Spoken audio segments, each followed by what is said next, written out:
Condition থাকে। পরাজিত দল বিজয়ী দলের অথবা পরাজয় স্বীকার করে, তো মহাভারতের এরকম যুদ্ধের ইতিহাস আছে। এখন পৃথিবীতে ওই যুদ্ধের ইতিহাস এইরকম। যদি কোনো দল হেরে যায় তাইলে আত্মসমর্পণের উপায় হচ্ছে অস্ত্র রেখে কি করতে হবে, হাত উঁচু করতে হবে। আজ ভাগবত অনুষ্ঠানে এসে দেখলাম কয়েকজন এখানে চেয়ারে বসা বাবুরা এখানে কয়েকজন হাত উঁচু করেনি। তো আমাদের শাস্ত্রে এরকম বর্ণনা করা আছে, যেমন আধুনিক সভ্যতার যুগেও পরাজিত দল আত্মসমর্পণকালে নিজের হাত উঁচু করে অস্ত্র জমা দিয়ে সারেন্ডার করেন। তখন কিন্তু বিপক্ষীয় সেনারা আর আপনাকে ফায়ার করবে না, মারবে না। আমাদের আচার্যরাও বলেন, সাধুরা বলেন যে আমরা যখন হা কৃষ্ণ গোবিন্দ বলে দুহাত উঁচু করে বাহু তুলে তার আত্মসমর্পণ করব, তো সে যে আত্মসমর্পণ করে হাত উঁচু করছে তার ভেতরে যত পাপ, সব পাপগুলো সাথে সাথে বেরিয়ে যায়। তাহলে যারা যারা হাত উঁচু করেছেন পাপ বেরিয়ে গেছে। এইবার যারা হাত উঁচু করে না, আচ্ছা পাপগুলো যখন বেরিয়ে যাবে, যারা হাত উঁচু করেছে এই পাপগুলো তখন বের হয়ে কি করবে? এই পাপগুলো বের হয়ে দেখবে যে কারা হাত উঁচু করে নাই, ওদের ঘাড়ে গিয়ে বসবো। তাইলে এবার আরেকবার হাত উঁচু করেন সবাই। নিতাই গৌর প্রেমানন্দে হরি হরি বল, হরি বল। আর যদি এইরকম মনে করেন যে শীতের ঠেলায় আপনি হাত উঁচু করছেন না, আজকে শীতের ঠেলায় হাত দুখানা আপনি নিচে নামিয়ে রাখছেন, একদিন আপনাকে আগুনে পুড়িয়ে ছাই করা হবে। সেই দিন কি দৌড়ে পালাবেন মরবার পর? একদিন না একদিন আপনাকে পোড়াতেই হবে, আপনাকে ওই জায়গায় যেতেই হবে। তো যজ্ঞে আজকের হরিবাসর ভাগবত আসর সমাগত ভক্তবৃন্দ, অনুকূল বাবু, ডাক্তার অনুকূল চন্দ্র, আমি যা বলতে চাচ্ছি এটা রাধা গোবিন্দ সেবাশ্রম। আমাকে বলতে হবে আপনার নাম। রাধা গোবিন্দ সেবাশ্রম আপনার বাড়ির পূজিত নাকি সার্বজনীন বাবা? সার্বজনীন রাধা গোবিন্দ সেবাশ্রম। এই সেবাশ্রমের পক্ষ থেকে বাবু, ডাক্তার বাবু, আপনাদের সবার পরিচিত ভক্তপ্রবর, তিনি আমার সঙ্গে যোগাযোগ রেখে, আর আমাদের বিপ্লব এই নামেই তো চেনে আপনার, তিনি যোগাযোগ রেখেছিলেন। আজকে যখন ডাক্তারবাবুকে মোবাইলে পাচ্ছিলাম না, তখন আমি ওনাকেই ফোন দেই। ভাবলাম যে আবার রাস্তায় গিয়ে ঘুরে আসতে হবে যদি উনি ফোন না ধরে। পরে ওনাকে ফোন করে করে আপনাদের এলাকায় আসলাম। পরে এসে দেখলাম, রাস্তায় যখন নামলাম, ভ্যান থেকে যখন ঢুকলাম ভিতরে গ্রামে, তখন মনে হলো এই গ্রামেতে আরেকবার এসেছিলাম। তখন এসে সব চিনতে পারলাম, কোথায় কোথায় হেঁটে হেঁটে বেরিয়েছি। 2 দিন ছিলাম, মায়ের বাসাতেও ছিলাম। ওনার চেহারা দেখে বুঝলাম, তখন গ্রামটার ভেতরে ঢুকে বুঝলাম যে এখানে তো এসেছিলাম। তো যাকে আবার আসা হলো। আর আজকে শুক্রবার, কালকে শনিবার, পরের শনিবারে আবার দেখা হবে আপনাদের সাথে, আপনাদের এই গ্রামের অদূরেই। সেটা কোথায়? এটাও দফা, ওটাও দফা। আর আমাদের হিন্দুদের মধ্যে আমরা ফার্স্ট প্রাইজ পাবো। আমরা হিন্দুরা দফা দফা, ভাগ ভাগ। এর দফায় ওরা যাবে না, ওর দফায় ওরা যাবে না। ওইখানে গিয়েছিলাম গতবার আসে। তারপর তার পূর্ব দিকে যারা যেই দফার লোকেরা ছিল তারা আবার ওখানে যেত না ভাগবত আসরে। আবার এইবার যেখানে আসবো তখন হয়তো পশ্চিম দিকের ওরা আসবে না, ওখান থেকে যে বাবা আইছে। বলে আপনি তো জানেনই আমাদের দফা দফা। আপনারা হিন্দু যারা অধিকাংশ তো বোকা, আপনারা তো মূর্খ। এইটা ছাড়া আপনারা কিছু করতে পারবেন না। এইটা করবেন আর মাইর খাবেন আর পালাবেন। এ হচ্ছে হিন্দুরা, হচ্ছে মাইর খাওয়ার জাত। আর ধর্মের ব্যাপারে একেবারেই মূর্খ, মহামূর্খ, তার থেকেও যদি আরও কিছু থাকে। কারণ হিন্দুরা ধর্ম বিষয়ে কিছু করবে না, খালি দলাদলি, ঠেলাঠেলি, দফায় দফায় ভাগাভাগি, হরিবাসরে হট্টগোল, দুর্গাপূজায় গণ্ডগোল, শ্রাদ্ধে ভূতের বাপের 14 গোষ্ঠীর পিণ্ড নিয়েও একেবারে যা যা করার দরকার এই কাজগুলোর জন্য হিন্দু মানুষেরা, তারপর যারা প্রবীণ বাবারা আছেন তাদের তো আরও বোঝানো মুশকিল। তাদের বোঝানো মুশকিল। আপনি তাদের যেখানে আছেন এবার চেঞ্জ ইওর পজিশন, ওরা ওই জায়গাটা ওরা ত্যাগ করবে না, ওরা ওখানেই থাকবে। কারণ ওরা জানে যে ওদের বাপ 14 গোষ্ঠীর ঠাকুরদাদা যা করে এসেছে ওটাই আমাদের সনাতন ধর্ম। আমরা খাবো দাবো, গোলে হরিবোল হরিবোল করবো, হ্যাঁ, বিড়ি খাবো, পান খাবো, জাবর কাটবো, মাছ মাংস খাসি পাঠা, খাওয়া দাওয়ার কোনো বাজ বিচার নাই, 12 মাসে 13 পার্বণ করব, আর দিনান্তে একবার হরিবোল হরিবোল, খাইও মাগুর মাছে ঝোল, শুইও রমণীর কোল, বলিও হরিবোল। এই হচ্ছে সনাতন ধর্ম। হ্যাঁ, এই হচ্ছে আমাদের অবস্থা। কারণ আমরা শাস্ত্র গ্রন্থ পড়ি না। এই যে আপনারা যারা সামনে বসে আছেন, একটা প্রশ্ন যদি করে আপনারা উত্তর দিতে পারবেন না। হ্যাঁ, কারণ আপনারা জানেন না এই গীতার যে বাড়িতে তো গীতা আছে, এটা চকচকে ঝকঝকে বোধহয় নতুন নিয়ে আইছে বাবু। হ্যাঁ হ্যাঁ, আজকেই নিয়ে আসছে। অনেক বাড়ি আছে যাদের গীতাও নাই, পড়া তো দূরের কথা, বেদ ও পুষবেনও না জীবনে। এই বাংলার আপনাদের গ্রামে আমি জানি না একখানও বেদ আছে কি না। মহাভারত নেই, কারণ মহাভারত আছে হয়তো ছোট ছোট, ওই কালিদাসের মহাভারত, এটা সেটা লেখকের কবিতার আকারে। কারণ মহাভারতের দাম 50,000 টাকা। আপনাদের গ্রামের কোনো হিন্দু পেটে ব্রাশ ফায়ার করে দিলে একখান মহাভারত কিনবে না। 50,000 টাকা দিয়ে কেউ কিনবে একখান মহাভারত? আর ওটা পড়বেন কবে? 1 লক্ষ শ্লোক, এই বাবু যতটা লম্বা অতখান মহাভারত, 43টা ভলিউম। সুতরাং ধর্মের ব্যাপারে আমরা সবাই বোকা, অধিকাংশ হিন্দুরাই 99 জন বোকা। একজন যদি জানে তাও আবার দেখবেন যে দম্ভ অহংকারে আর বাঁচে না। হ্যাঁ, তারপর ওটাও 2 নাম্বার।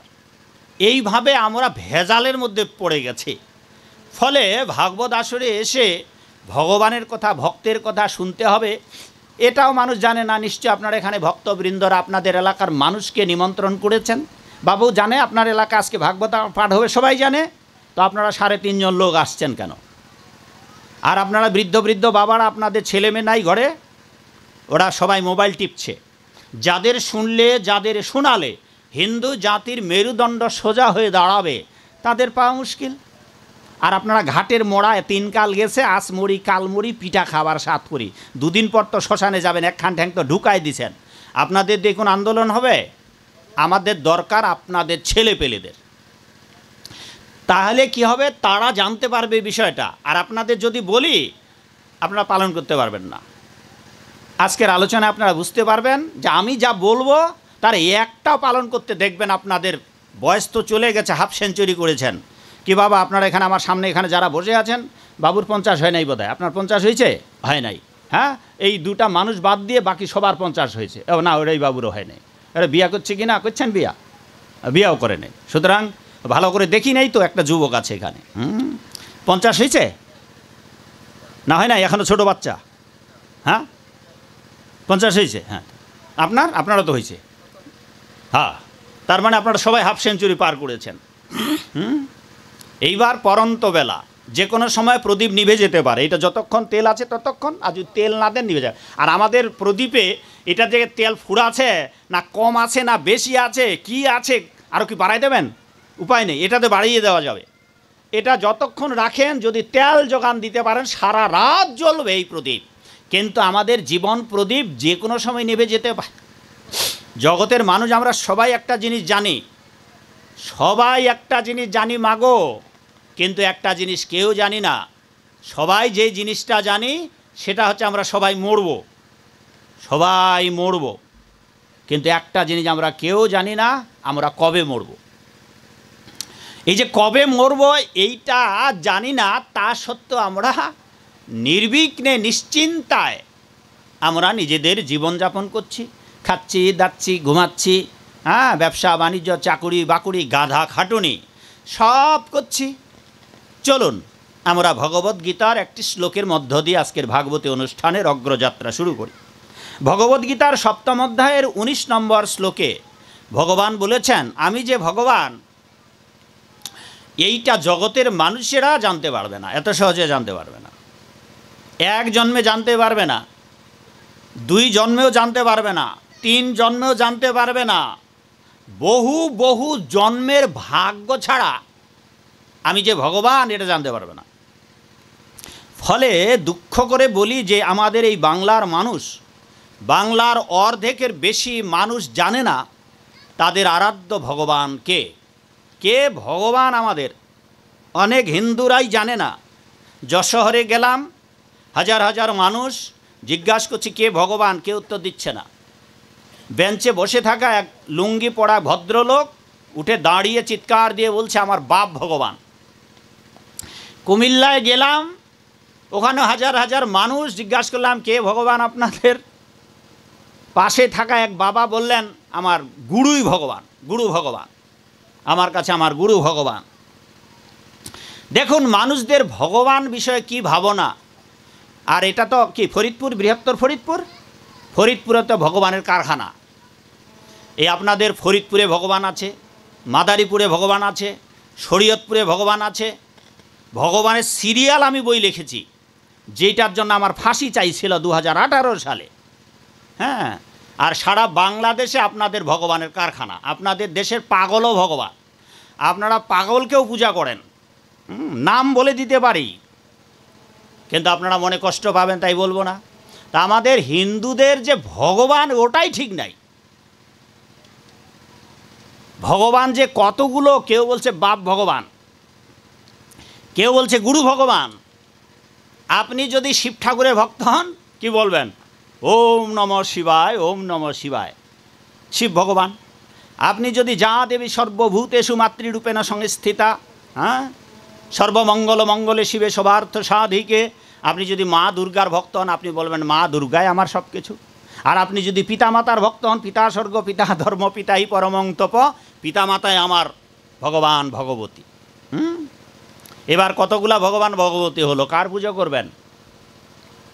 সবার পূজা করবেন? হ্যাঁ, ডাল খিচুড়ি মানে লটারির মতো যদি কোনো একটা ভগবান লেগে যায়।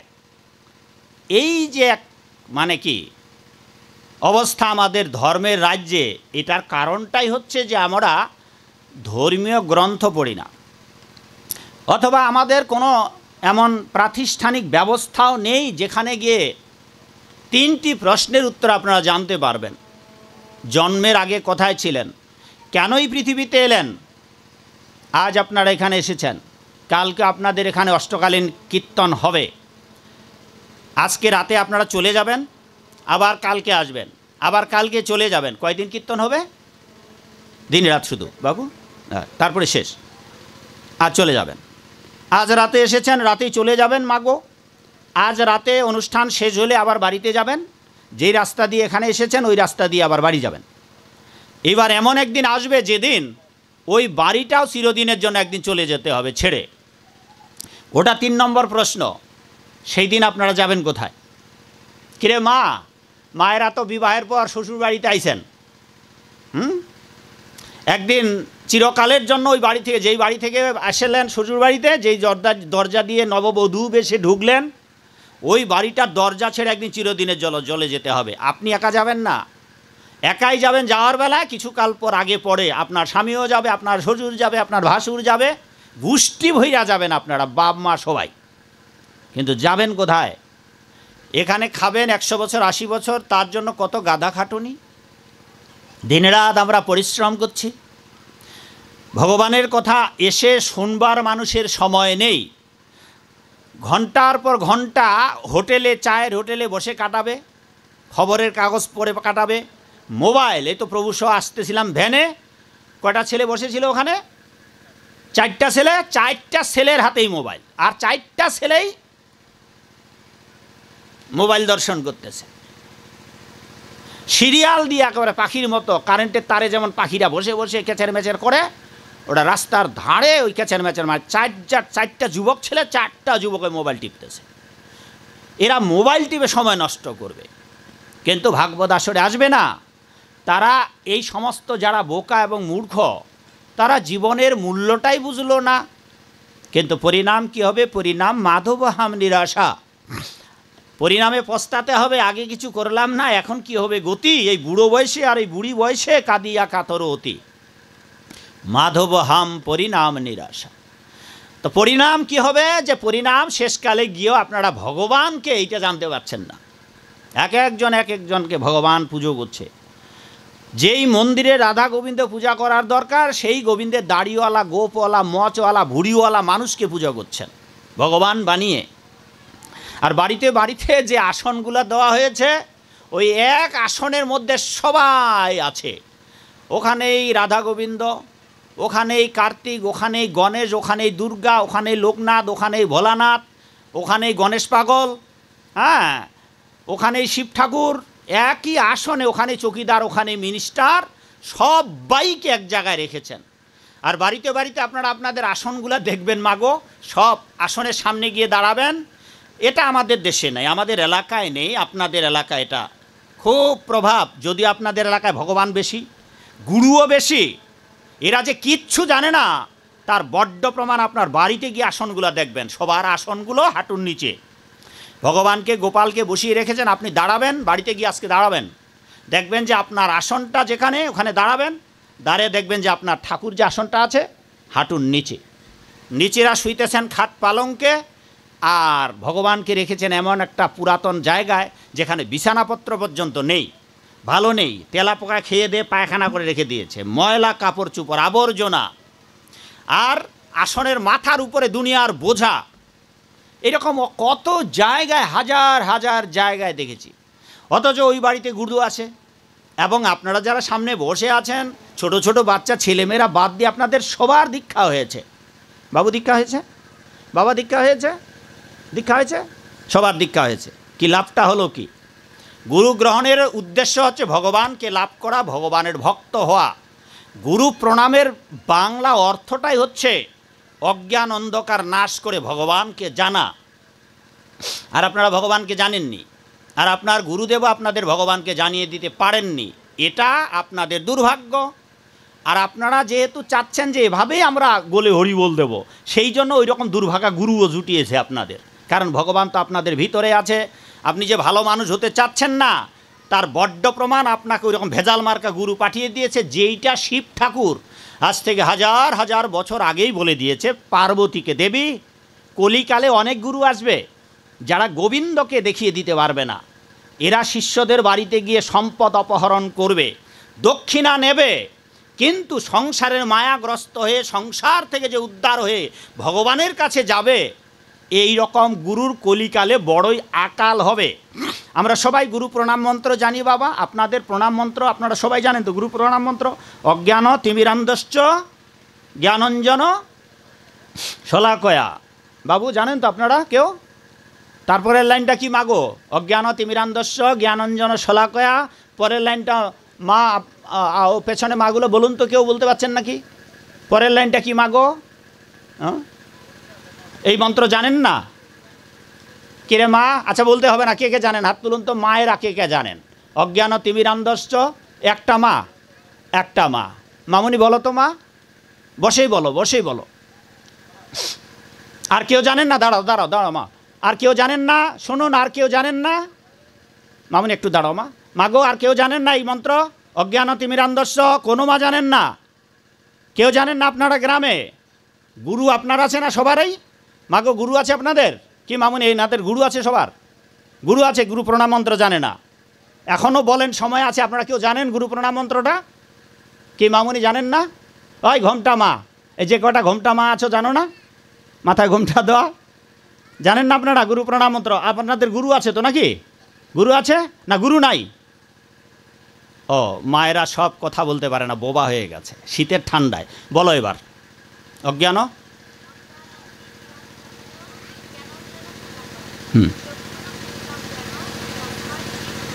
তুমিও গুরু গ্রহণ করেছ?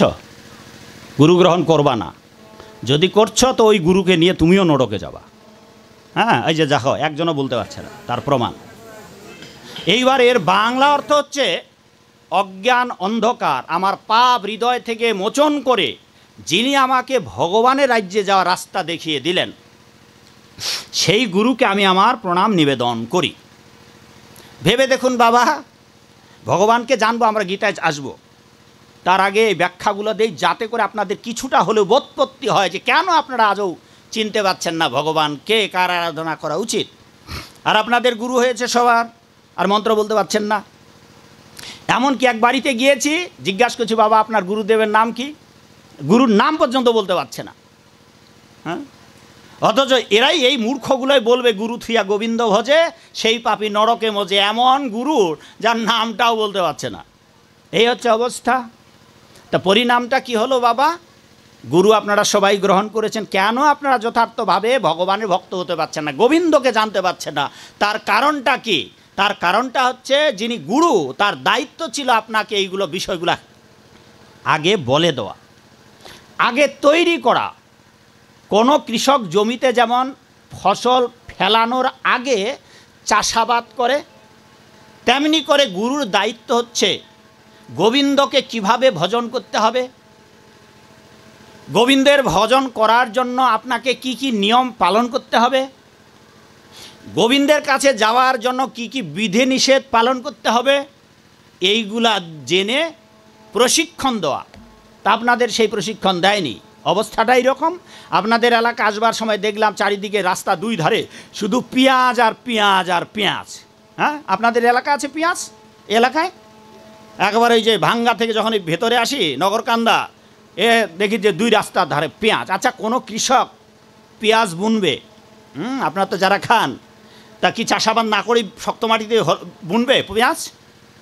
তা আমাদের সমাজের অধিকাংশ গুরুরা আপনাদের হৃদয়ে যে পাপ আছে, সেই পাপের পবিত্রতা, হৃদয়টাকে পবিত্র না করে ওরা বীজ বনে দিয়ে দিয়েছে। ফলে আপনারা সাধু হতে পারলেন না।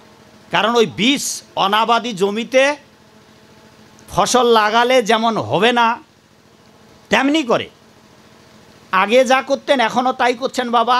আগে বিড়ি খেতেন দীক্ষা মন্ত্র নেওয়ার আগে, এখনও বিড়ি খাচ্ছেন বাবা। মন্ত্র হয়েছে তো নাকি? বিড়ি খান তো আপনারা? মন্ত্র হয় নাই? মন্ত্র হয়েছে? হয়েছে। হ্যাঁ, বিড়ি পান টান খাওয়াটাও হয়তো সেবা চলে? চলে না? ও মানে মাছ সেবা, বিড়ি পান মাঝে মধ্যে, একেবারে টোটাল বাদ তো ভালো। আর মাছ সেবা চলে। যথার্থ গুরুর কাজ হচ্ছে মাছ কি করে সেবা করা বন্ধ করতে হবে, এইটা প্রশিক্ষণ দেবে, মন্ত্র দেবে না। আমাদের ওজনে টাকা দিলে আমরা মন্ত্র দেব না, আমাদের সংগঠনে মন্ত্র দেবে না। গৌরীয় ধারার বিশুদ্ধ কোনো ভক্ত আপনার বাড়িঘর বিক্রি করে, এই বাবুর বাড়িতে আসছি না, ডাক্তার বাবুর বাড়িতে, ওনার বাড়িঘর বিক্রি করে দক্ষিণা দিলেও দীক্ষা পাবে না। যথার্থ গোবিন্দের ভক্তের কাছে, যথার্থ গুরুর কাছে দীক্ষা দেওয়া হবে না, দেবে না। অথচ আপনাদের সবার মন্ত্র হয়ে গেছে, অথচ কিচ্ছু করেন না ধর্মের রাজ্যের। এইবার ধর্মের রাজ্যের কিচ্ছু করেন না, তার প্রমাণগুলো পড়ে দেব। কিছু যে করেন না আপনারা, আর আপনারা চাই যে আমরা আপনাদের দরজায় এসেছি, এখন করা শুরু করুন। কারণ আপনাদের অনেকের 50 বছর পার হয়েছে, আর তার আগে মরবেন না তার পরে মরবেন, কেই বা জানে। তাকে শুনুন ভগবান কে, অন্তত আপনারা এটা তো জানেন যে ভগবান কে। যদিও ওরা বলছে আমার বাপ ভগবান, হ্যাঁ গুরু ভগবান, কিন্তু বাবা ভগবান কে? বাবা বলুন এবার, বাবাগুলো, বাবা ভগবান কে আপনার? আপনাকে যদি কোনো মানুষ জিজ্ঞাসা করে আপনার আরাধ্য ভগবান কে, আপনাদের সনাতনীদের ভগবান কে, কি বলবেন? বলুন, সবাই শুনুক। ভুল হয় হোক, লটারির মতো তো কোনো একটা লেগে যাবে। কি, কার নাম বলবেন? কে ভগবান আপনার বলেন? এই ভগবানকে, এইটাকে একজন বাবার কাছে আগে পরীক্ষা হোক, দেখি উনি কি বলতেছে। কন দেখি, তারপর আমি তো বলবোই, আমি তো বলার জন্য এসেছি। না, আপনাদের ভগবানকে বাবা আপনি বলেন, তো উনি বলতে পারছে না, উনি জানে না ওনার ভগবানকে। সেটা আবার ওনাদের মতো ভুল হয়ে যায় না, যে বাপ ভগবান, মা ভগবান, গুরু ভগবান একজন। তা আপনাদের ফরিদপুরে অনেক ভগবান আছে কিন্তু, হ্যাঁ অনেক ভগবান আছে। এইটা আপনারা এই ভগবান, নকল ভগবানগুলোকে তাড়াতে পারেন নাই। এই যে আমার এখানে একটা বইয়ের নাম আছে, এই বইটা এখানে নেই, এই যে ভগবানের সিরিয়াল নাম্বার 1, ওখানে তাদের ছবিগুলোও ছিল। বইটা শেষ হয়ে গেছে। তো যাকে এই ভগবান অনেক আছে আপনাদের এই ফরিদপুরে বিশেষ করে। তা সেই জন্যে ভগবান যে একজন, তিনি একমে বা অদ্বিতীয়ম, তার কোনো দ্বিতীয় নাই। আর তিনি অনাদির আদি, গোবিন্দ সর্বকারণ কারণম, সেই ভগবান কৃষ্ণ, এছাড়া অন্য কোনো আরাধ্য বস্তু নেই। এইখানে দুটো তত্ত্ব কথা বলে দেব, তার আগে এটা বলি। কৃষ্ণ যে ভগবান, তিনি নিজেই বলেছেন, হে অর্জুন আমাকে জানতে পারবে না।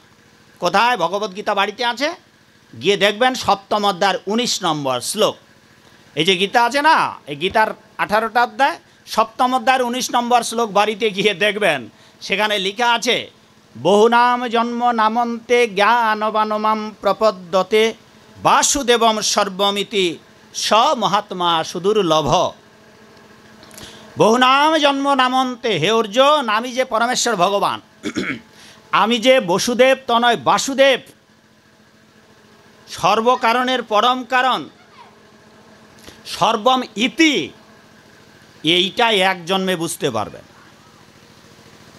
এইবার দেবর্ষি নারদ বললেন, এই কলিকালে জন্মগ্রহণ করে যারা বুঝতে পারলে যে কৃষ্ণই ভগবান, মাগো আপনাদের যদি কৃষ্ণ ভগবান কেউ নাও বোঝেন, অন্য কারো যদি উপাসনা করেন, অন্তত কারো উপাসনা বাদ দিয়ে আপনারা কেবল গোবিন্দের আরাধনা করার চেষ্টা করুন। তাইলে কি হবে? যদি এটা জানতে পারেন যে কৃষ্ণই ভগবান, কৃষ্ণ ভগবান, দেবর্ষি নারদ বললেন, আপনি যদি কৃষ্ণের ভক্ত নাও হন, কেবল কৃষ্ণ ভগবান এটাও যদি জানতে পারেন, ওই যে লোক বলছিল না যে বাপ ভগবান, গুরু ভগবান, এই রকম যদি ভুলভাল না বকেন, যদি এইটুকু অন্তত জানেন যে কৃষ্ণই ভগবান, বাবা একটু একটু সান বাড়াও তো, কেবল কৃষ্ণ ভগবান, এইটা যদি জানতে পারেন, তাহলে দেবর্ষি নারদ বলেছেন যে পূর্ব কালেতে, সত্যযুগে, ত্রেতা যুগে, দ্বাপর যুগেতে, এটা কোন যুগ মা? মামনি, এই যে মন্ত্র পাঠ করলো, কি নাম তোমার? বলো, বসে বলো। হ্যাঁ, দিঘি, তিথি, দিঘি, পুকুর, দিঘি, সরোবর। হ্যাঁ, ঠান্ডার দিন মা, বসো, দিঘিতে যাওয়া যাবে না।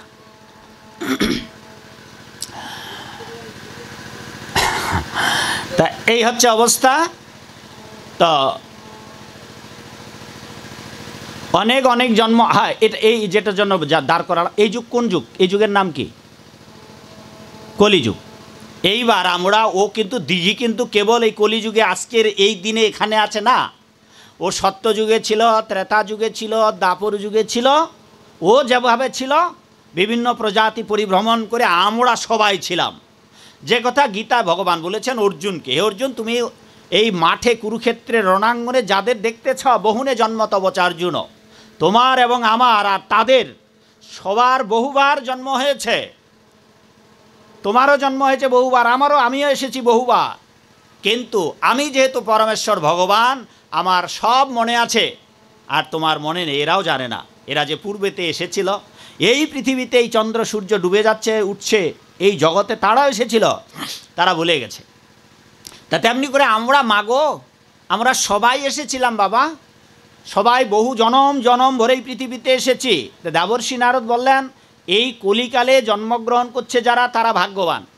শাস্ত্রেও বলা হলো ধন্যাস্তে কলযুগ, এই কলিযুগ ধন্য, এই কলিযুগে ধন্য তারা আরও ধন্য, যে যারা এই কলিযুগে জন্মগ্রহণ করে যদি জানতে পারে যে ভগবান কে, আর যদি জানতে পারে সেই ভগবান হচ্ছে কে? কে রে মা, ভগবান কে? একটু আগে তো বলুন, অন্তত নামটা মুখ দিয়ে বলুন, কিছুটা পাপ যাক। সবাই বলুন, ভগবান কে? কে মা? নাম কে? কি নাম? কৃষ্ণ। হরে কৃষ্ণ। মায়েরা তাও বলবেন না? বলবেন না? ঠিক আছে, বলবেন না। এই দিন নয়, আরও দিন আছে, এই দিন দেখিয়ে দেবে সেই দিনের কাছে। কোন দিন? মরণ যেদিনই দিনের শেষে আসবে তোমার দুয়ারে, সেদিন তুমি কি দন দেবে উহারে। এইবার দেবর্ষি নারদ বললেন, কৃষ্ণ ভগবান, এইটা যদি কলিযুগের কোনো হতভাগ্য মানুষও জানতে পারে, তাহলে ওই যে জনম জনম ভরে পূর্ব জন্মেতে এই মনুষ্য জন্মের আগে যত জন্ম লাভ করেছেন, সেই জন্মে যত পাপ 3 প্রকার, প্রারব্ধ, অপ্রারব্ধ আর পাপ বীজ। এক প্রকার পাপ পূর্ব জন্মের, আরেক প্রকার পাপ এই জন্মের, আরেক প্রকার পাপ হচ্ছে পাপ আপনি করেছেন সেইটা সুপ্ত অবস্থায় আছে, বীজ আকারে, এখনো ফল হয়নি। এখন যে সংসারে থেকে যারা দুঃখ কষ্ট পাচ্ছেন, রোগ শোক, জ্বর, কাশি, সর্দি, ডায়াবেটিস, ক্যান্সার, আলসার, বিভিন্ন রোগ হচ্ছে না, এগুলার ফল পাচ্ছেন। আর যেগুলো ফল পাচ্ছেন না ওগুলো পাবেন। আর আরেক ধরনের পাপ আছে, ওটার কাজেই শুরু হয় নাই, ওটা গলা ঘরে যেমন বীজ রাখেন তেমনি করে আপনার নামের শেষে তালিকায় ওই পাপের মজুদ করা আছে। ওই পাপগুলো আপনাকে পর্যায়ক্রমে ফলভোগ করতে হবে। তো বলা হলো যে এই 3 শ্রেণীর পাপের মধ্যে পূর্বজন্মের যত পাপ করেছিলেন এই জন্মে আসার আগে বহু বহু জন্ম ভরে, কেবল কৃষ্ণ ভগবান এইটা জানার জন্যই পূর্বকালের সবার যত পাপ কৃষ্ণ ভগবান জানার সাথে সাথেই দেবর্ষি নারদ বলেছেন, যেই দিন থেকে, যেই মুহূর্ত থেকে, যেই কাল থেকে জানতে পারলেন এই কলিকালের মানুষ যে কৃষ্ণই ভগবান, ওই দিন থেকে জনম জনমের পাপ থেকে আপনারা সবাই মুক্ত হয়ে গেলেন। নিতাই গৌর প্রেমানন্দে হরি হরি বল। কিরে মা দিঘি, কৃষ্ণ ভগবান জানো তো নাকি? কবে থেকে জানো? যবে থেকে জানো, তোমার বুদ্ধি হয়েছে যখন থেকে জানো তখন থেকে, যখন থেকে মাগো আপনারা জানেন কৃষ্ণ ভগবান বাবা, যখন থেকে আপনারা জানেন যে কৃষ্ণই ভগবান, যদি কারো আরাধনা করতে হয় তবে একমাত্র মন কৃষ্ণ পদারবিন্দয়, তাইলে আরাধনা করার দরকার গোবিন্দের। যদি আপনারা গোবিন্দের আরাধনা নাও করেন, আপনি ভগবানের ভক্ত হতে পারছেন না, আপনি মাছ মাংস এগুলো খাওয়া ছাড়তে পারছেন না, আপনি জাবর কাটা পান সুপারি চিবানো ছাড়তে পারছেন না, কিন্তু আপনি জানেন যে কে ভগবান? কৃষ্ণ ভগবান। তাইলে কি হবে? এই জন্মের পাপ ক্ষয় হবে না, পূর্ব জন্মের সমস্ত পাপ থেকে আপনি মুক্ত হয়ে গেলেন। এখন এই পৃথিবীতে এসে যতদিন যা পাপ করলেন এই পাপগুলো থাক না, ওটা তো ডিস্টার্ব করছে না বাবা, থাক তো থাক, ওকে তাড়াবেন না। আমরা কত জনম জনম ভরে ওইভাবে ঘুরে বেরিয়েছি, দেখুন কাপড় পরতে পারছে না, লজ্জা নিবারণ করতে পারছে না, শীত লাগছে, কেউ একটু যত্ন করে লেপ কাঁথা কম্বলও কেউ দিচ্ছে না। এটা দেখে আমাদের উপলব্ধি হওয়া উচিত যে আমরা এইরকম পশু বুঝি 30 লক্ষ না 20 লক্ষ অথবা 9 লক্ষ এরকম ভাগ আছে। 80 লক্ষের মধ্যে এই বহুবার জন্ম হতে হয়েছে আমাদের পশু প্রজাতি। গাছপালায় বোধ হয় 30 লক্ষ বার, 30 লক্ষ বার গাছ না পশু পাখি যেন 30 লক্ষ বার এরকম বহুবার আমরা জন্মিয়েছি। আর এই মনুষ্য জন্ম হবে 4 লক্ষ বার, কিন্তু কলিতে তা আবার ভারত ভূমিতে মনুষ্য জন্ম আর কি এমন হবে? এরপর আর নাও হতে পারে আপনার মনুষ্য জন্ম, এটা লাস্ট হয়ে যেতে পারে। কারণ 4 লক্ষ বার যে মানুষ হবে সেই মানুষগুলো হচ্ছে অসভ্য, অর্ধসভ্য, হুন, পুলিন্থ, খাস, অভির, এরকম বিভিন্ন প্রজাতির। যেমন আফ্রিকার জঙ্গলে আছে, স্নান করে না, কাপড় চুপড় পরে না, সারা জন্মের পরেতেই মানে উলঙ্গ, এরা হচ্ছে অসভ্য। এইভাবে ধীরে ধীরে সভ্য হয়ে আজ এই অবস্থায় আমরা উপনীত হয়েছি। এখন আমরা ভাগবত আসরে বসেছি, সবাই আপনারা শুনতেছেন। তারপর মানব জীবনকে মূল্যায়ন করার জন্য যদি গোবিন্দের আরাধনা না করেন, আবার শুরু হবে ওইখান থেকে। এবার আর ওই অসভ্য মানুষ হয়ে জন্মাতে পারবেন না, জলে জন্মাতে হবে, স্থলে জন্মাতে হবে, খ্যাচর, ভূচর, নিশাচর, উভচর হয়ে জন্মাতে হবে মা।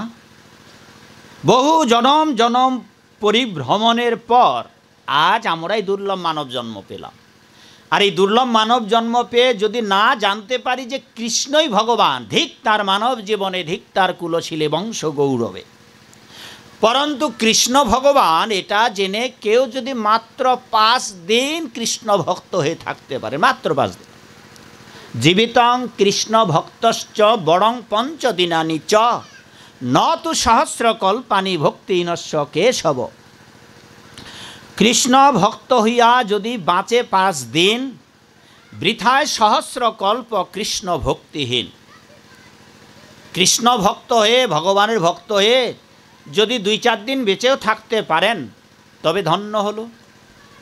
আর আপনি বহুকাল বেঁচে আছেন কিন্তু ভগবানের নামগন্ধ করলেন না, খালি খাই খাই খাই খাই করতে করতে আর পেটটা আত্মীয় স্বজন কুটুম্ব ভরেন, বিয়াই বিয়ানি শ্বশুর শাশুড়ি শালা শালি নিয়েই ব্যস্ত থাকলেন, জমি চাষাবাদ চাকুরি বাকুরি। তাইলে এই দুর্লভ মানব জন্ম হেলা ভরে নষ্ট হয়ে যাবে। তাহলে আপনারা অন্তত এইটা সবাই জানুন যে কেউ যদি আপনাদের জিজ্ঞাসা করে যে আপনাদের সনাতন ধর্মের কতগুলো ভগবান, তাহলে উত্তরটা কী হবে? যে ভগবান একজন, তার কোনো দ্বিতীয় নাই, আর তিনি হলেন ঈশ্বর পরম কৃষ্ণ সচ্চিদানন্দ বিগ্রহ অনাদির আদি গোবিন্দ সর্বকারণ কারণ।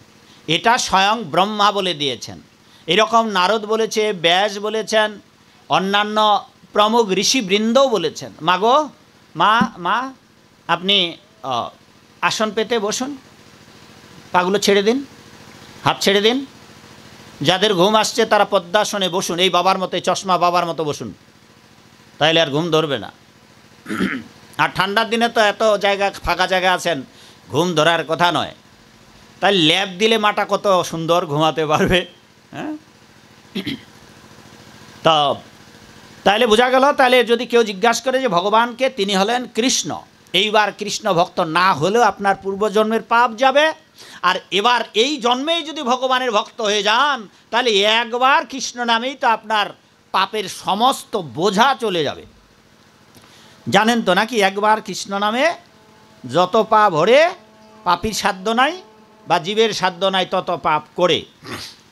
আপনারা তো এখানে বছরের পর বছর আপনাদের এলাকায় দলাদলি করে, ওখানে হোক আর এখানে হোক আর যেখানেই হোক, হয়তো আপনারা জানতো, কিন্তু কেন বাবা, কেন পাপ শেষ হচ্ছে না?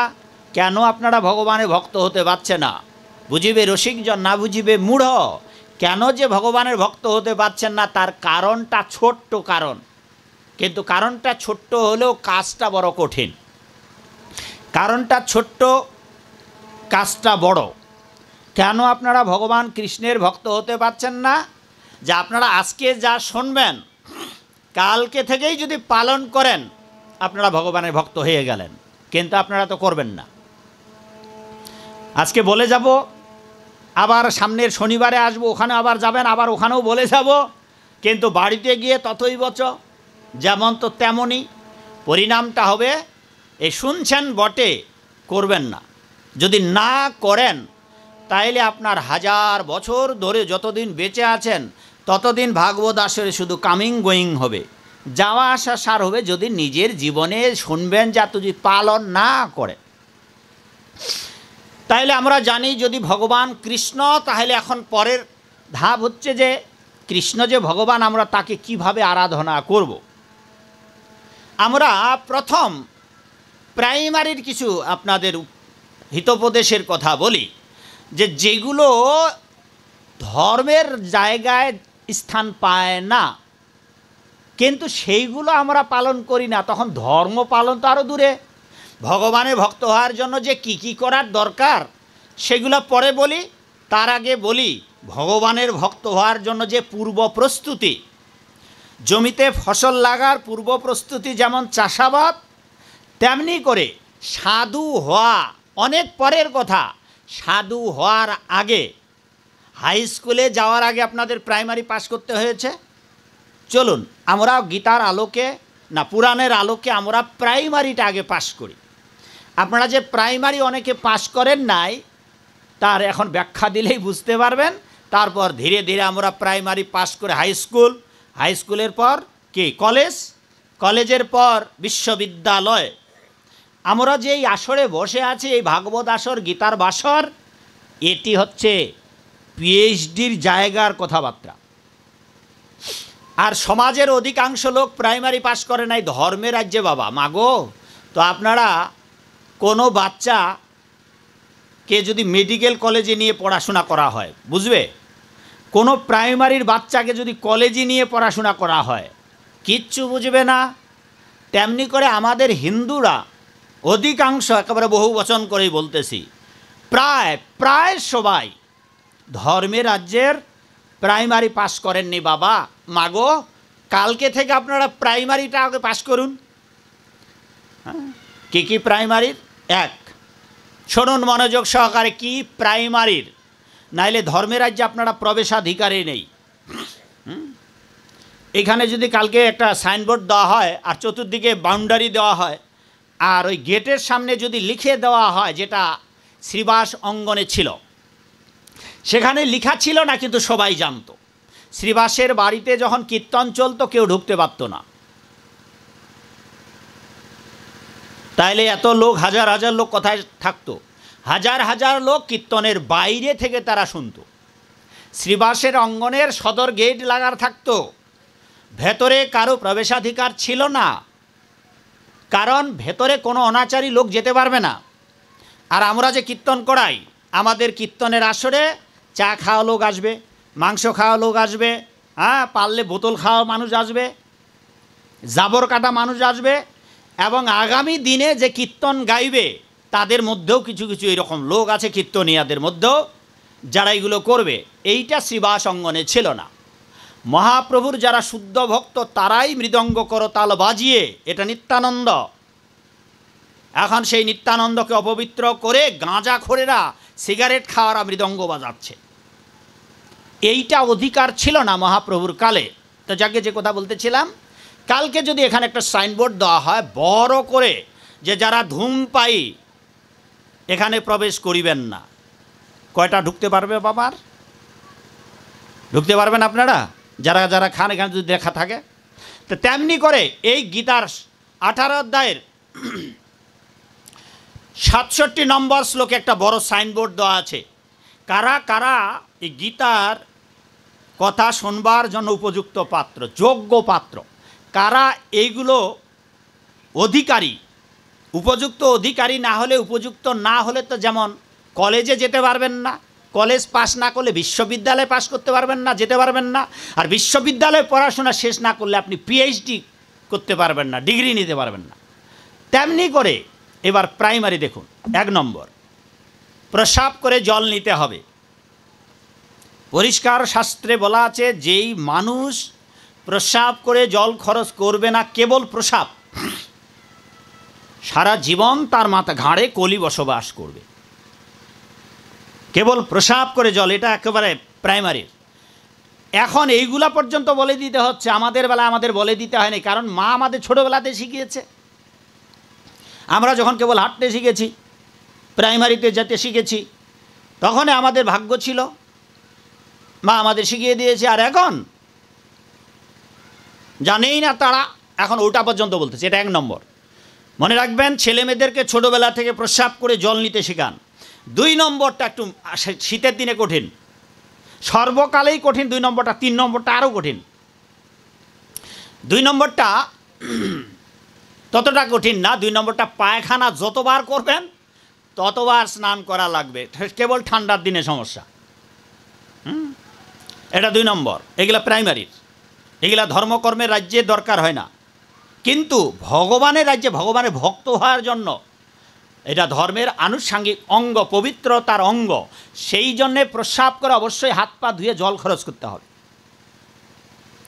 2 নম্বর, পায়খানা করে অবশ্যই স্নান করতে হবে।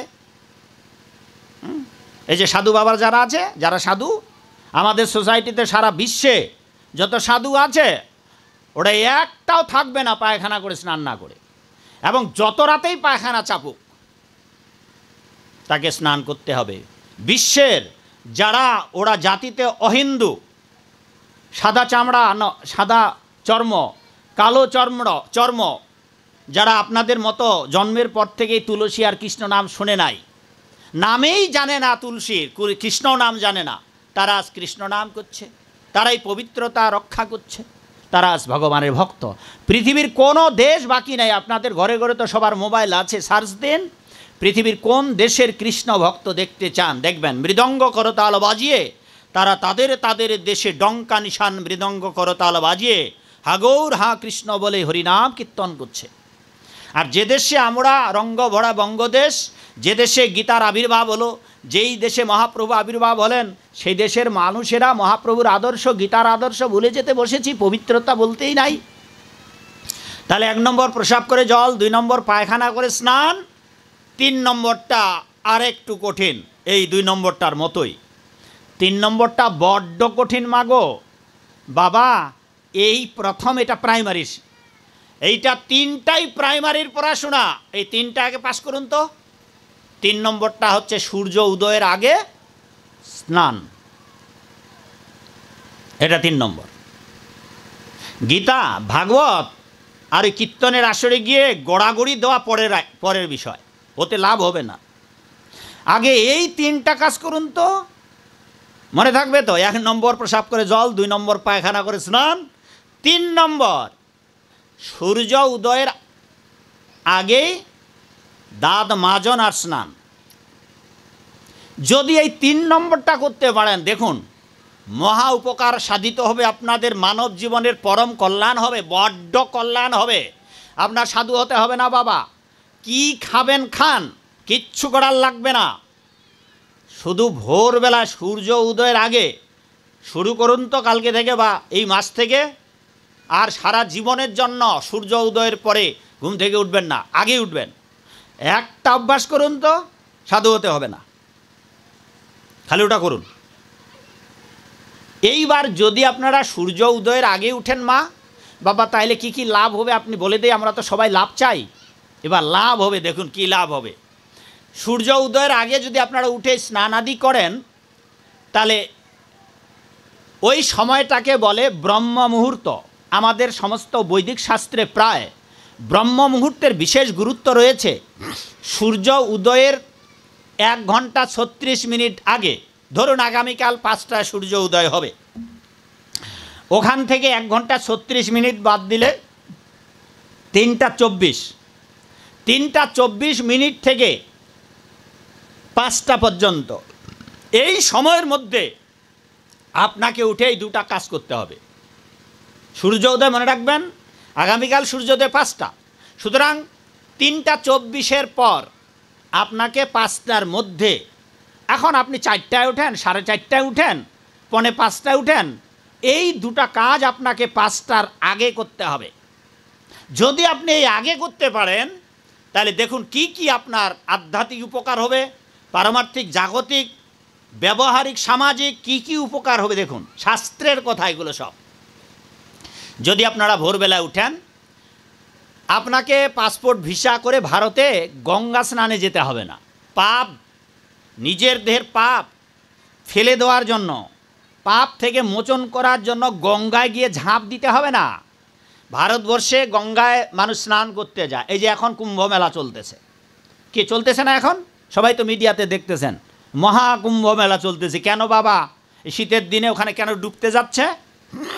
আপনাদের যাদের সৌভাগ্য নেই কুম্ভ মেলায় যাওয়ার, যাদের ভাগ্য নেই গঙ্গা, যমুনা, ত্রিবেণীর সঙ্গমে স্নান করার, শাস্ত্রে বলে দিল, ভগবান তাদের প্রশ্ন করলেন যে যারা ওই গঙ্গা, যমুনা, ত্রিবেণীর সঙ্গমে স্নান করতে পারবে না, এমন পাপীরা কি করে উদ্ধার হবে? ভগবান শাস্ত্রে বিধি করে দিয়েছেন, মাতা গঙ্গাকে আদেশ দিয়েছেন, এই 1 ঘন্টা 36 মিনিট মাগো বাবা, সবার ঘরে ঘরে পৃথিবীর সর্বত্র জলাশয়ে ওই 1 ঘন্টা 36 মিনিট মা গঙ্গা দেবীর আবির্ভাব হবেন। জয় গঙ্গা মাতা কি। এইবার আপনাকে ভারতে গিয়ে গঙ্গায় স্নান করতে হবে না।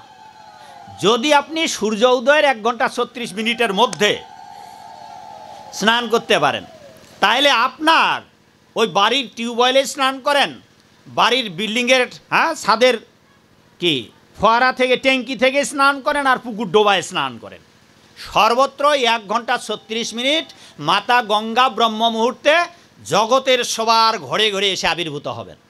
এবার ভোরবেলায় যদি আপনি স্নান করেন বাবা সূর্য উদয়ের আগে, তাহলে গঙ্গা মাতা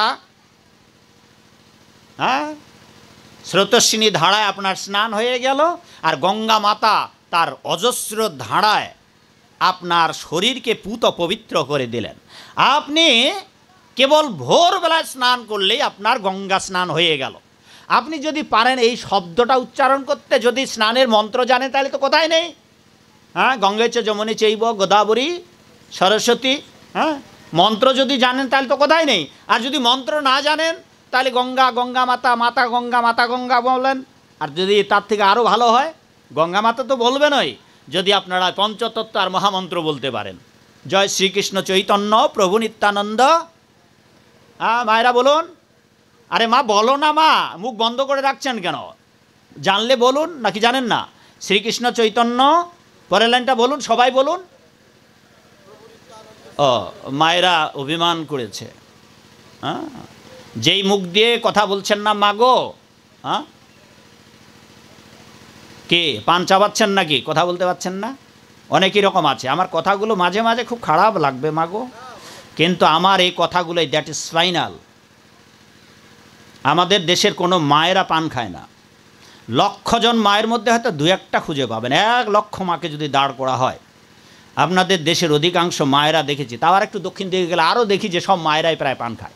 দক্ষিণ দেশে বরিশালে, পটুয়াখালীতে, হ্যাঁ এগুলো জায়গায় তো পানের বরজ বেশি। আপনাদের দেশে যেমন পেঁয়াজ বেশি, ঘরে ঘরে পেঁয়াজ আর কিনতে হয় না, সারা বছর আপনি পেঁয়াজও খেতে পারবেন, কত কিছু খেতে পারবেন। তেমনি করে তাদের দেশে বাড়িতে আত্মীয় এলে ওরে বাবা রে বাবা, ভাগবত আসরে গিয়ে দেখি কি অবাক কাণ্ড। হ্যাঁ, ভূমিকম্প হচ্ছে। ভাগবত আসরে গিয়ে দেখি পানের ডিব্বা বসায় রাখছে, ভাগবত পাঠ করছি, ওখানে রেখেছে, মানুষ পান নিচ্ছে আর ভাগবত আসরে বসতেছে, পান নিচ্ছে আর ভাগবত আসরে বসছে। কি অদ্ভুত কাণ্ড! এই হচ্ছে ওদের ভাগবত পাঠ। এ বাবা বেড়ে গেল রে, একটু কমায় দাও। হ্যাঁ, তো যাকে যে কথা বলতেছিলাম, গঙ্গা মাতা আপনাকে সমস্ত পাপ থেকে মোচন করবে যদি কেবল বাবা ভোরবেলায় জেগে উঠেন। এখন এই বৃদ্ধ বয়সে যারা, বাবা আর একটু কমা বাবা, বৃদ্ধ বয়সে যারা, তারা কি আর পারবে? হ্যাঁ, এই জন্যে প্রহ্লাদ মহারাজ ভাগবতে আদেশ দিয়েছেন, কৌমারং আচরেত প্রাজ্ঞ ধর্মান ভাগবতানিহ। বুদ্ধিমান মানুষের, বুদ্ধিমান পিতামাতার দায়িত্ব ছোট্টবেলা থেকেই ছেলে মেয়েদেরকে ঘুম থেকে জেগে উঠে বাথরুমে পাঠিয়ে দেওয়া, স্নান করতে পাঠিয়ে দেওয়া, যাতে করে ছোটোবেলা থেকে অভ্যাস হয়ে যায়। ছোটোবেলা থেকে অভ্যাস হলে এই বৃদ্ধ বয়সে, এই যে আমি এখন পরুর আক্রান্ত, আমাদের তো সমস্যা হয় না। তো ডাক্তার পরামর্শ দেয় বা বিভিন্নভাবে আমাদের অনেক সময় হয়তো গরম জলে স্নান করতে হয়। হ্যাঁ, গরম জলে করবেন, অন্তত সূর্য উদয়ের আগে স্নানটা করবেন। তাহলে গঙ্গা মাতা আপনার সমস্ত পাপ থেকে আপনার মুক্ত করে দিল, আপনাকে আর সাধু হওয়ার লাগলো না। এই গেল 1 নম্বর। 2 নম্বর, বাতাস, পবনদেব তো অনবরত বইতেছে বাতাস। স্নানের পর আপনি যখন বের হবেন বা স্নান করতে করতে তো আপনার বাতাস লাগবে। পবনদেব আপনার যে অবশিষ্ট পাপ আছে, যা আছে, পবনদেব কৃপা করে আপনার হৃদয়ের পাপ রাশি শুকিয়ে দেবেন, তিনিও আপনাকে কৃপা করবেন। জানেন তো বজরংবলী হনুমান কত বড় ভক্ত, মহান ভক্ত, যিনি বিপদ ভঞ্জন করেন। ভগবানের চরণে শরণাগত ভক্তদের রক্ষা করার জন্য হনুমান সবসময় গদা নিয়ে দাঁড়িয়ে আছে ভক্তের কাছে। তিনি এই পবনদেব, তার পিতা পবনদেব আপনাকে হৃদয়ের পাপ রাশি শুষ্ক করে দেবেন। 2 নম্বর। 3 নম্বর, সূর্য উদয় হবে মাগো। সূর্য উদিত হলে সূর্যের যে কিরণ আপনার দেহে লাগবে, বিকিরিত হবে। পৃথিবীতে সূর্যের আর কোনো বড় চিকিৎসক নেই। জগতের যাবতীয় জীবাণু এবং রোগ তিনি চিকিৎসক, বড় চিকিৎসক। সুতরাং আপনার যে রোগ আর পাপ বীজ সমূলে বিনাশ করে দেবে এই সূর্যনারায়ণ। আপনি ভোরবেলা স্নান করে উঠলেই সূর্যদেব আপনার এই স্নাত দেহকে দর্শন করবে, বা আপনি সূর্যদেবের কাছে দর্শন দেবেন বা দর্শন করবেন। সূর্যের তাপ লাগবে আপনার দেহে, আপনার পাপ বিধ্বংস হয়ে যাবে। এটা গেল 3 নম্বর। 4 নম্বর, আপনাদের কি গ্রাম বাবা, এটা কি বললেন? হ্যাঁ, দফা। এই দফার মানচিত্রে পরিষ্কার বলে দেওয়া আছে শাস্ত্রে, এই যে গ্রামটা যতটা মানচিত্র, যেতটুকু এরিয়া যার যার বাড়িঘর, এই দফার মানচিত্রের মধ্যে যতগুলো আপনারা গ্রাম্য দেবদেবী পূজা করেন, এই গ্রামে কোনো দেবদেবীর পূজা হয়? দুর্গা পূজা, কালী পূজা, লক্ষ্মী পূজা, সরস্বতী পূজা, বলা হচ্ছে প্রতিদিন এই দেবদেবীরা আপনার গ্রামের পূজিত, যাদেরকে আপনারা বছরে একবার পূজেন, আর আপনাদেরকে আশীর্বাদ করার জন্য তারা আপনাদের বাড়িতে প্রতিদিন ভোরবেলায় আসেন। আর আপনারা জানেনই না, যাদেরকে আপনারা বছরে একবার পূজা দেবেন, সেই দেবদেবীরা করুণা করে প্রতি ভোরবেলায় আপনাদের বাড়িতে আসবে। মাগো বাবা আপনাদের বাড়িতে আসবে আপনাদের আশীর্বাদ দেওয়ার জন্য, থাকবে 1 ঘন্টা 36 মিনিট। আর ওই সময় আপনারা সবাই ঘুমিয়ে কি আশীর্বাদ দেবে আপনাদের, কি আশীর্বাদ দেবে। সেই জন্য আপনারা যদি ভোরবেলায় উঠেন, মাগো মা দুর্গার কয়খানা হাত, আপনি কেবল মায়ের পূজা করলেন, হয়তো প্রীত হলে আপনাকে আশীর্বাদ করবে। কিন্তু আপনি যদি ভোরবেলায় জেগে ওঠেন, মা আপনার দরজায় ততক্ষণে এসে গেছে। কেবল ভোরবেলায় স্নান করলে আপনাদের গ্রাম্য যত দেবতা সবাই আপনাকে আশীর্বাদ করবে, কৃষ্ণে মতি হোক। গঙ্গা মাতা আশীর্বাদ করবে, কৃষ্ণে মতি হোক। তা কৃষ্ণে মতি হোক মানে কি? আপনি ভগবান গোবিন্দের ভক্ত হয়ে যান, হরি বল। তাইলে আপনাকে পবনদেব আশীর্বাদ করবে, বরুণদেব আশীর্বাদ করবে, গঙ্গা মাতা আপনার পাপ থেকে বিধৌত করবে, সূর্য নারায়ণ আপনার পাপ থেকে মুক্ত করে দেবে, গ্রাম্য সমস্ত দেবতারা আপনাকে আশীর্বাদ দেবে। ভগবানের ভক্ত হও বলে আশীর্বাদ করবে, গোবিন্দের ভক্ত। শুধু তাই নয়, এবার শেষের কথাটা বলি, এটার একটু বিস্তারিত বলি, তাহলে আপনাদের যদি সেন্টিমেন্টে লাগে আর যদি আপনাদের বোধোদয় হয় তাহলে হয়তো কাজেও লাগতে পারে। এতক্ষণ যা বললাম এতে হয়তো আপনাদের বোধোদয় না হতে পারে, আর সারা জীবন থাকলাম, ঘুমাইলাম, খাইলাম, বাপ 14 গোষ্ঠী সবাই ঘুমালো, আর এই নতুন নতুন সাধুরা এসে ভাতক্কয় অন্ন, এটা শোনার দরকার। এইবার কিন্তু আপনাদের শুনতে হবে। দেখুন কাণ্ডখানা। যদি আপনারা ভোরবেলায় জেগে উঠেন, বিশেষ বিশেষ তিথিতে আপনার বাবা মা শ্বশুর শাশুড়ি বিয়াই বিয়ানি আপনার বাড়িতে আসবে। বাবা ওই ডাক্তারবাবু কোথায়? ডাক্তারবাবু নাই, এখানে নাই, ভেতরে গেছেন, শুনতেছে ডাক্তারবাবু? আচ্ছা যাকে, আপনারা তো আছেন, তো আপনাদের বাবা মা, প্রভুর বাবা মা আছে? সবাই উপারে চলে গেছে সবাই? ও এগুলোই বাবা মা, হলো, ভালো কথা। এইবার যাদের যাদের বাবা মা চলে গেছে, পূর্বপুরুষেরা, ঠাকুর দাদা বা প্রভু আছে আপনার বাবা মা? বাবা মা আছে? মা আছে, আচ্ছা। তা যাদের যাদের চলে গেছে, পাপের জন্য নরক ভোগ শেষ, পুণ্যের জন্য স্বর্গভোগ শেষ, এই ব্যক্তিরা পৃথিবীতে আসবে।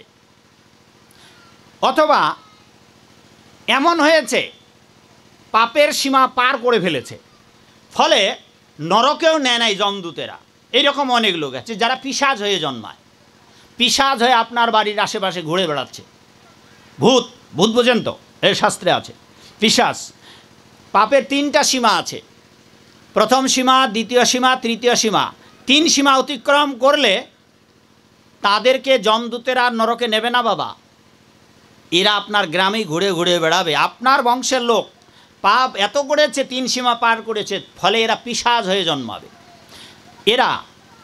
এবং ওই যে পাপে নরক ভোগ, পুণ্যের স্বর্গভোগ শেষ করার পর স্বর্গে মরবে, মরার পর আবার এই পৃথিবীতে আসবে, যেটা গীতার প্রথম অধ্যায় থেকে 6ষ্ঠ অধ্যায়ের মধ্যে এগুলো বর্ণনা আছে, পদ্মপুরাণে বর্ণনা করে।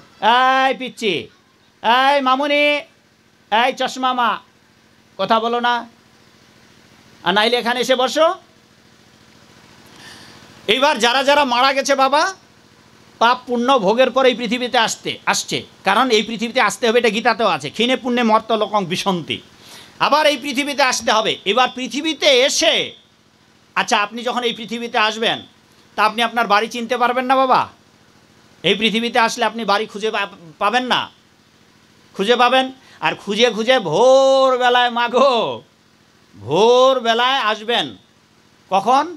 ওই ব্রহ্ম মুহূর্তে, থাকবেন সূর্যাস্ত পর্যন্ত, গোধূলি লগ্ন পর্যন্ত আপনার পিতৃপুরুষেরা আপনার বাড়িতে আসবেন, বসে থাকবেন এই দরজায় কাছে অথবা ঘরের সানসেটের উপরে। এইবার সারা দিন অপেক্ষা করবেন, এসে দেখবেন যে আপনারা ভোরবেলায় উঠেছেন কিনা, স্নান করেছেন কিনা। এইবার আমি কিন্তু নেগেটিভটাও বলবো, পজিটিভ দুটাই, ভালো এবং মন্দ দুটাই বলবো। দেবতাদের শুধু ভালোটা বলেছি, খারাপটা বলি নাই। তারাও কিন্তু আপনাদের অভিশাপ দেবে, অভিশাপের কথা বলি নাই, কারণ অভিশাপ আপনাদের শুনতে ভালো লাগবে না। এবার বাবা মার অভিশাপের কথা বলবো। এবার বাবা মা আপনার বাড়িতে আসবে, এসে দেখবে যে আপনারা ভোরবেলায় জেগে উঠেছেন, ভোরবেলায় জেগে উঠে স্নানাদি করেছেন, পিতৃপুরুষেরা আপনার বাড়িতে এসে হা হুতাশ করবে, আহা কবে আমাদের ঘরে আমার উত্তরকালের বংশের লোকেরা এরা বৈষ্ণব